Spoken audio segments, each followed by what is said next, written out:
How to restart Samsung old TV without a remote. Hi everyone, welcome back to the channel. In today's video, you'll learn how to restart your old Samsung TV without needing a remote. Whether your remote is lost, broken, or out of batteries, don't worry.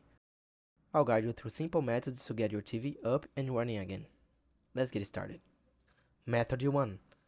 Using the TV's physical buttons. Most older Samsung TVs come with physical control buttons located on the TV itself. Here's how you can use them. 1. Locate the power button. Check the back of the TV in the bottom right corner. Look under the front panel in the middle and examine the bottom of the bezel on the right hand side. The exact location varies by model. Now we start the TV. Press and hold the button for about 5 to 10 seconds. The TV should turn off and then back on. If it only turns off, press the button again to turn it on. Method 2. Power cycling. Unplugging the TV. If the physical buttons are not accessible or responsive, try power cycling the TV. 1. Unplug the TV. Carefully unplug the TV from the wall outlet. Wait. Leave it unplugged for about 30 or 60 seconds to allow residual power to drain.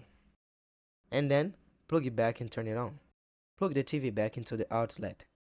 Press the power button on the TV to turn it on. Optional, using the SmartThings app.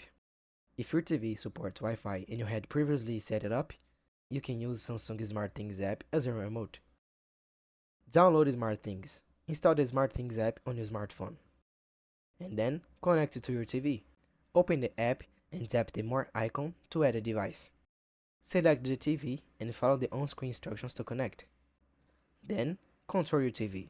Once connected, you can use your phone to control the TV, including restarting. And that's it. I hope you learned how to start your old Samsung TV without a remote using physical buttons, power cycling, and the SmartThings app. I hope this tutorial was helpful. Like the video and subscribe to the channel for more tips like this. Thanks for watching.